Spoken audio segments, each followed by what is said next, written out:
Hi dears, good morning.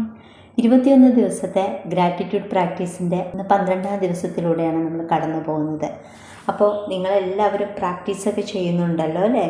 ഉണ്ടെങ്കിൽ കമൻറ്റിൽ അറിയിക്കണം കേട്ടോ. ഇനി നമ്മൾ സാധാരണയായിട്ട് സന്തോഷമുള്ള നിമിഷങ്ങൾക്കാണ് നന്ദി പറയാറുള്ളത്. എന്നാൽ ഇന്ന് നമ്മൾ നന്ദി പറയാൻ പോകുന്നത് നമ്മുടെ ജീവിതത്തിലുണ്ടായിട്ടുള്ള എല്ലാ പ്രതിസന്ധികളോടും അതിലൂടെ നമുക്ക് ലഭിച്ചിട്ടുള്ള പാഠങ്ങൾക്കുമാണ് നമ്മൾ നന്ദി പറയുന്നത്. ഇനി നമ്മുടെ എല്ലാവരുടെയും ജീവിതത്തിൽ വല്ലാതെ നമ്മളെ തളർത്തിയിട്ടുള്ള, ഇനി മുന്നോട്ട് എങ്ങനെ പോകുമെന്ന് അറിയില്ലാത്ത നിമിഷങ്ങൾ ഉണ്ടായിട്ടുണ്ടാകും അല്ലേ? ആ അപ്രതീക്ഷിതമായിട്ടുള്ള കാര്യങ്ങൾ വന്നപ്പോൾ നമ്മൾ വല്ലാതെ ഒറ്റപ്പെട്ടു പോയിട്ടുണ്ടാകും. എന്നാൽ ആ സാഹചര്യങ്ങളൊക്കെ കടന്നാണ് നമ്മൾ ഇന്നിവിടെ എത്തിയിരിക്കുന്നത്.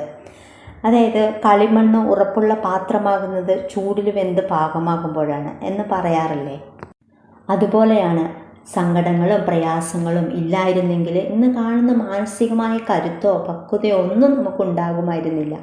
തളർന്നു പോകുമെന്ന് കരുതിയ നിമിഷങ്ങളിൽ നിന്നാണ് നമ്മുടെ ഉള്ളിലെ യഥാർത്ഥ ശക്തിയെ തിരിച്ചറിഞ്ഞത്.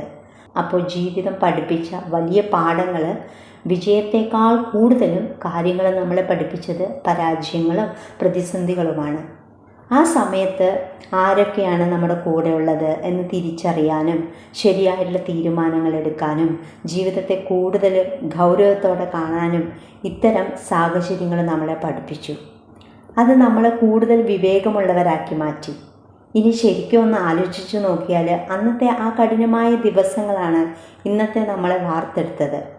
അതുകൊണ്ട് തളർന്നു പോകാതെ പോരാടാൻ നിങ്ങളെ പഠിപ്പിച്ച ജീവിതത്തിലെ എല്ലാ പ്രതിസന്ധികളോടും അതിലൂടെ നിങ്ങൾക്ക് ലഭിച്ച വലിയ പാഠങ്ങളോടും ഇന്ന് മനസ്സറിഞ്ഞ് നന്ദി പറയുക. ഇതാണ് ഇന്നത്തെ പ്രാക്ടീസ്. അപ്പോൾ എല്ലാവരും പ്രാക്ടീസ് ചെയ്യുക. അടുത്ത ദിവസത്തെ പ്രാക്ടീസുമായിട്ട് വരാം.